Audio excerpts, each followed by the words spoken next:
Hello guys, welcome back to my channel. कैसे हैं आप सभी? उम्मीद करती हूँ आप सभी स्वस्थ और मस्त होंगे।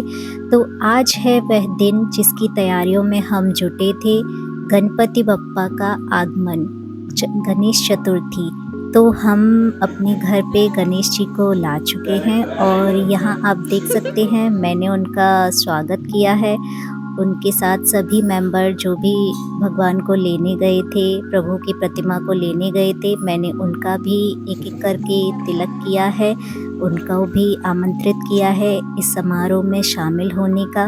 और प्रभु को अंदर मैंने लाते समय उनके रास्ते में फूल बिछाए हैं, ताकि प्रभु बिल्कुल वैसे ही हमारे घर में आएँ जैसे हम अपने अतिथिगणों का स्वागत करते हैं। और यहाँ पूजा प्रारंभ हो चुकी है और पूजा में सबसे पहले यहाँ पर लाल वस्त्र बिछाकर चावल से स्वास्तिक बनाया गया है।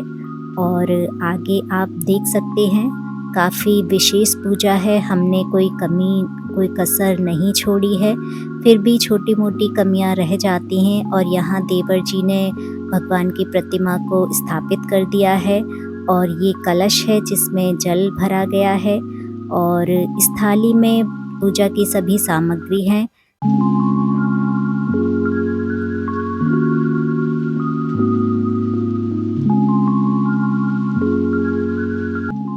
और दोस्तों, जैसा कि आप सभी जानते हैं कि यह त्योहार भारत के विभिन्न भागों में मनाया जाता है और सबसे ज़्यादा तो यह त्योहार महाराष्ट्र और कर्नाटक में बड़ी धूमधाम से मनाया जाता है। किंतु अभी इस त्योहार की जो भी लोकप्रियता है वो हर राज्य में लगभग बहुत ही ज़्यादा बढ़ गई है और सबसे ज़्यादा अब तो ये यूपी में भी मनाया जाने लगा है। और कई जगहों पर भगवान गणेश की बड़ी प्रतिमा स्थापित की जाती है, लेकिन घरों में अक्सर प्रचलन है छोटी प्रतिमा लाने का। तो हमने भी अपने मन के अनुसार जो भी हमें भगवान की प्रतिमा काफ़ी अच्छी लगी, काफ़ी सुंदर जो भी लगी, सच कहूँ तो भगवान की प्रतिमा चुनने की जब बारी आती है तो बड़ा ही एक भक्त को बड़ा ही कन्फ्यूज़न होता है। उस समय समझ में नहीं आता कि सारी ही प्रतिमाएँ इतनी सुंदर लगती हैं कि यही नहीं समझ में आता है कि हम कौन-सी प्रतिमा को चुनें। क्योंकि भगवान गणेश तो अपनी हर प्रतिमा में इतने अनोखे, इतने निराले होते हैं। और जैसा कि आप सभी जानते हैं कि माँ गौरी के ये कितने दुलारे, कितने लाडले हैं। तो ऐसा ही एक जब भगवान की प्रतिमा की तरफ हम निहारते हैं तो बिल्कुल उनके बालपन की छवि जब खासकर आती है तो ऐसा लगता है कि जैसे मानो एक छोटा बालक ही घर में प्रवेश कर गया हो, घर में छोटा बालक हो। और मैंने तो इस तरह की वीडियोस भी बनाई हैं जिनमें भगवान किलकारी मार के हंस रहे हैं, ऐसा ही आपको देखकर महसूस होगा। तो आप मेरे शॉर्ट्स को भी एंजॉय करिएगा। मैंने इस बार गणेश चतुर्थी को बहुत एंजॉय किया है और मुझे बहुत खुशी हुई कि मैं हिंदू धर्म से बिलोंग करती हूँ। गणेश जी एक दंत हैं जिसका अर्थ है एकाग्रता, और वो अपने हाथों में जो भी लिए हुए होते हैं उन सब का एक अलग ही अर्थ होता है। वे अपने एक हाथ में कभी अंकुश लिए हुए प्रतिमा में होते हैं जिसका अर्थ है जागृत होना, और कभी एक हाथ में पाश लिए हुए भी आप सभी को दिखाई देंगे जिसका अर्थ है नियंत्रण रखना।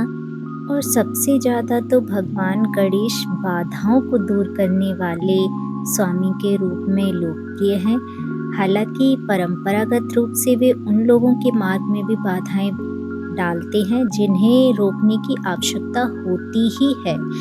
लोग अक्सर कुछ भी नया शुरू करने से पहले उनकी पूजा अर्चना करते हैं और यह अनुष्ठान भगवान गणेश के जन्म चक्र को भी दर्शाता है। जिस तरह उन्हें मिट्टी और पृथ्वी से माँ पार्वती ने निर्मित किया, और उसी तरह हम भक्त भी हर वर्ष भगवान की प्रतीकात्मक प्रतिमा को घर लाते हैं, पूजा अर्चना करते हैं और फिर उनको विसर्जित करते हैं। ऐसा माना जाता है इसके बाद भगवान गणेश भक्तों का उद्धार करके अपने घर को वापस जाते हैं और भगवान विशेष रूप से आते ही इसलिए हैं ताकि अपने भक्तों की सभी बाधाओं को हर सकें, उनका कल्याण कर सकें। तो देखिए अब बारी है अखंड ज्योत जलाने की। ऐसा माना जाता है आप जितने भी दिन अपनी इच्छा से भगवान की प्रतिमा को स्थापित करते हैं, जो भी आपके पास समय है, अब तो खैर ऐसी मान्यता भी है कि वैसे तो ये त्योहार 10 दिनों तक मनाया जाता है, लेकिन अपनी स्वेच्छा से हम इसको अपनी सुविधा अनुसार 10 दिन, 7 दिन, 5 दिन और कहीं-कहीं तो 1.5 दिन और 3 दिन का भी प्रचलन हो गया है। तो हमारे घर में अब गणेश भगवान की इस प्रतिमा को 5 दिनों तक रखा जाएगा और तब तक ये अखंड ज्योति जलती रहेगी। और अब बारी है आरती करने की। तो यहाँ आरती प्रारंभ हो चुकी है और दी के बाद मैंने आरती की है। तो मैंने भी भगवान से घर की सुख शांति की प्रार्थना की है। पतिदेव साथ में मौजूद नहीं हैं, उनकी कमी तो बहुत ही खली है, लेकिन क्या कर सकते हैं, कुछ मजबूरियां होती हैं, घर परिवार की जिम्मेदारी होती है। तो यहाँ पे मैंने उनके हिस्से की भी प्रार्थना की है कि भगवान हमारी सभी जो भी परेशानियां हैं उनको हर लीजिए और हम सब पर अपनी कृपा दृष्टि यूं ही बनाए रखिए, ताकि हम हर वर्ष आपका यह त्योहार खुशी खुशी सभी जनों के साथ मिलकर मनाते रहें, आनंद उठाते रहें और यूं ही ये सिलसिला जारी रहे। तो वीडियो पसंद आए तो please like, subscribe and share करना ना भूलिएगा और एक बार प्रेम से बोलिए गणपति बप्पा मोरिया, गणपति बप्पा मोरिया, अगले बरस तो जल्दी आना। प्रेम से बोलो राधे राधे।